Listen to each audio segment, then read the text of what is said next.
Assim como outras coisas que a igreja condena. O americanismo, por exemplo, e também condenado pelo magistério da igreja, Carta Apostólica Testem Benevolentiae, de 1899, outra ideologia revolucionária, e o fato de alguém não fazer declarações anti-americanas, a meu ver, já é motivo de suspeita também. Então, é desse princípio que vocês devem partir. Se fulano não combate alguma coisa, provavelmente é a favor.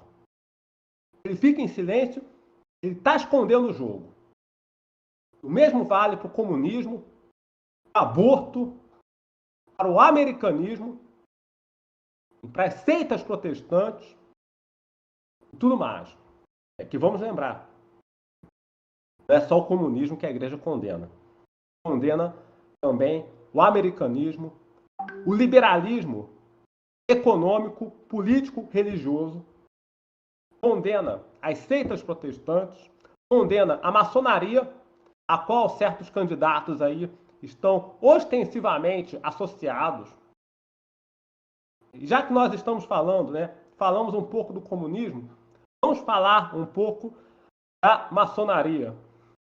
Seita contra a qual pesam nada menos que 20 documentos pontifícios. Desde o século XVIII, a Santa Sé expediu mais de 20 bulas e encíclicas contra a maçonaria. Vou pegar uma aqui, do Leão XIII. A encíclica Humanum Genus, de 20 de abril de 1884. Tem um parágrafo onde consta o seguinte, abre aspas, nós rogamos e imploramos a vós, veneráveis irmãos, a juntar os vossos esforços com os nossos e esforçadamente lutar pela extirpação dessa praga maligna, a maçonaria, que está se esgueirando através do corpo político, do corpo da política, das veias do corpo da política, palavras dele. Essa praga maligna que está se esgueirando através das veias do corpo da política. Disso se segue, meus amigos, disso se segue como conclusão inevitável, e por favor, me corrijam os padres da tradição, se eu estiver enganado na minha interpretação, mas deste parágrafo segue-se que o católico não pode votar em candidato filiado à maçonaria ou associado a ela, ligado a ela, dócil a ela. Porque se Leão XIII, nessa encíclica, diz que nós devemos juntar esforços para extirpar essa praga da política, a consequência lógica, a conclusão lógica, meus amigos, é que nós não podemos votar em candidatos filiados ou associados à maçonaria, a essa seita. Questão de lógica elementar. Inclusive, no caso do atual presidente, por exemplo, né, a gente sabe que o vice dele é Sim, abertamente maçom, né?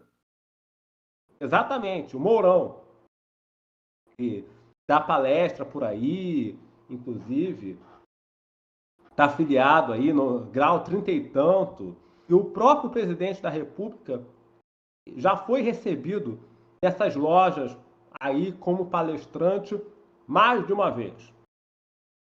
E acha normal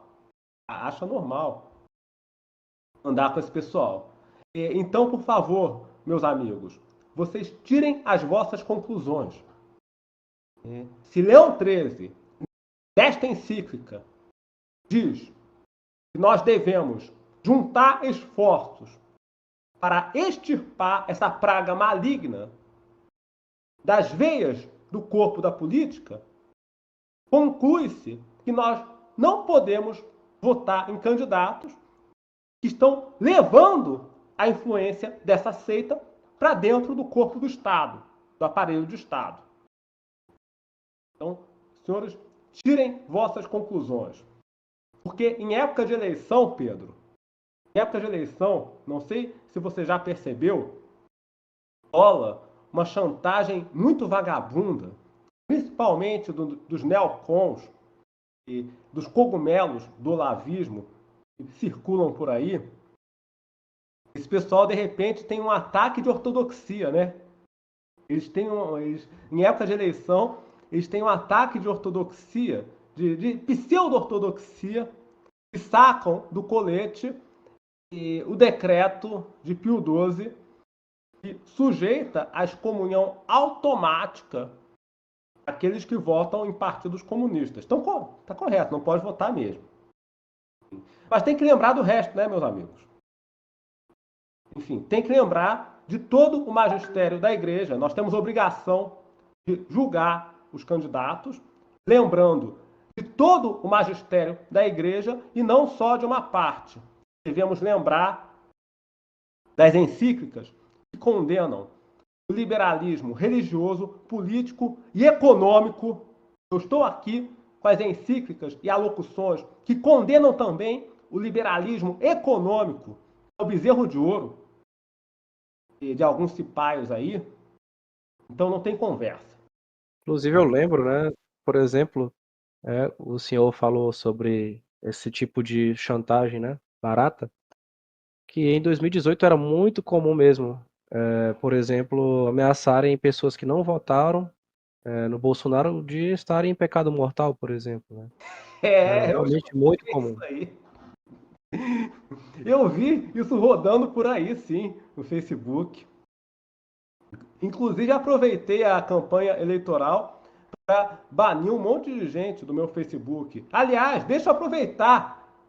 Olha, meus amigos, vocês que estão escutando, aproveitem essa campanha eleitoral para excluir certas pessoas do vosso Facebook, das suas redes sociais. Metam ban. O botão lá tá lá para ser usado. Metam ban, sem discutir, sem avisar. Aproveitem essa eleição para fazer uma faxina no vosso círculo de relações. Ao perceber